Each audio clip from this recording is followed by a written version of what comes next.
the border situation for the Biden regime is about as bad as it could possibly be, and it's going to get worse. I mean, there's going to be even more cross-border traffic likely this year.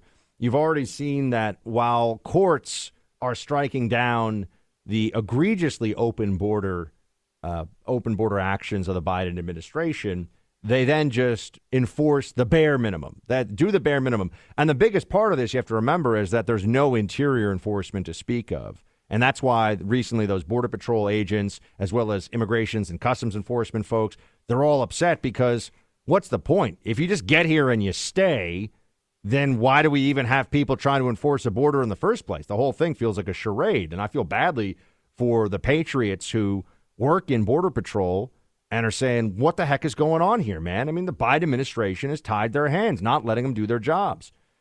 Kamala Harris, remember when she was the border czar, Clay? That lasted like a couple of months. And then they realized that was kind of a liability because she was saying things like, let's deal with the root causes in Central America. Oh, the root causes of illegal immigration in Central America. Fascinating because there's about 150, give or take, countries that have had people show up illegally crossing the border in the last. But sure, root cause in Honduras will solve the problem, Kamala says. You know what else she wants everyone to know?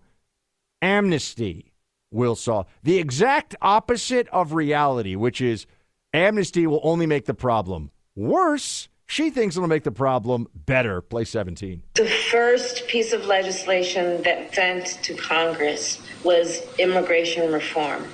It was our first initiative to say we must have a pathway for citizenship.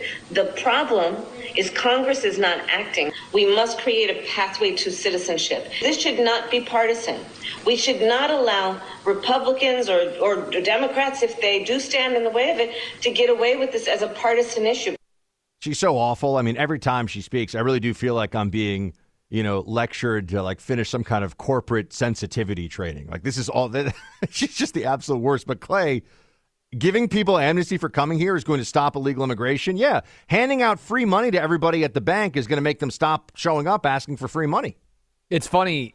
I just got the only notifications I allow to come onto my phone, Buck, is the Wall Street Journal. Because otherwise your phone, I mean, obviously I get text messages, but in terms of apps that I have on my phone, I only allow the Wall Street Journal because I trust them to have pretty good news sources. I'm interested in what's going on in business, finance, and politics. And I know what's going on in sports, so I don't need notifications. Here is what the Wall Street Journal sent me 53 minutes ago. Arrests at the Mexican border hit a record last year as a surge in attempted crossings led to about 1.9 million arrests by U.S. agents, new data shows, right? This is absolutely crazy.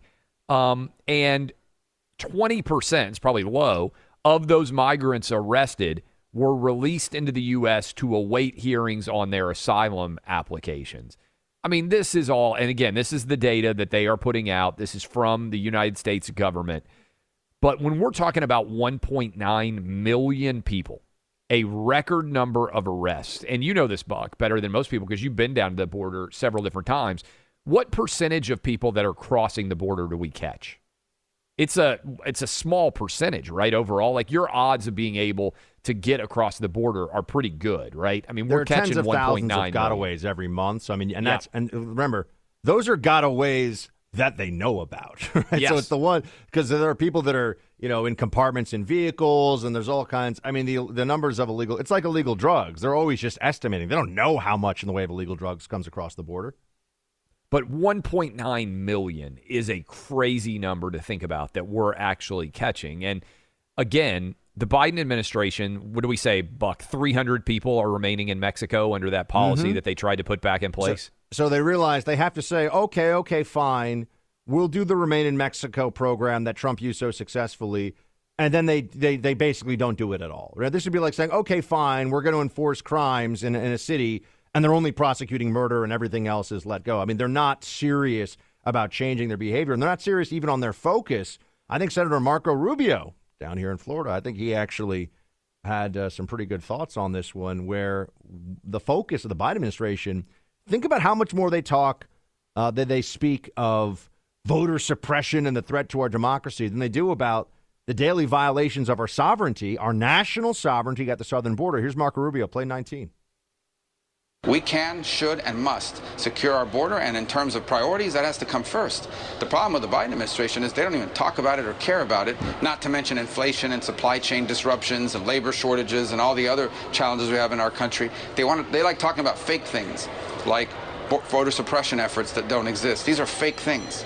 They don't exist, but that's what they spend our time on. Things that don't exist. Climate change, voter suppression. Democrats love to drone on about that stuff and try to pass legislation on it, but the border is a real problem. Well, the issues with Joe Biden are so seismic and so unaddressed. We certainly know what's going on with COVID, that he hasn't been able to even come up with a policy that makes any sense at all. Inflation over 7%. Murder rates skyrocketing along with all other violent crime. Border 1.9 million crossings, the most ever. You look at everything that Joe Biden touches, the Biden's touch, literally everything that he touches gets worse.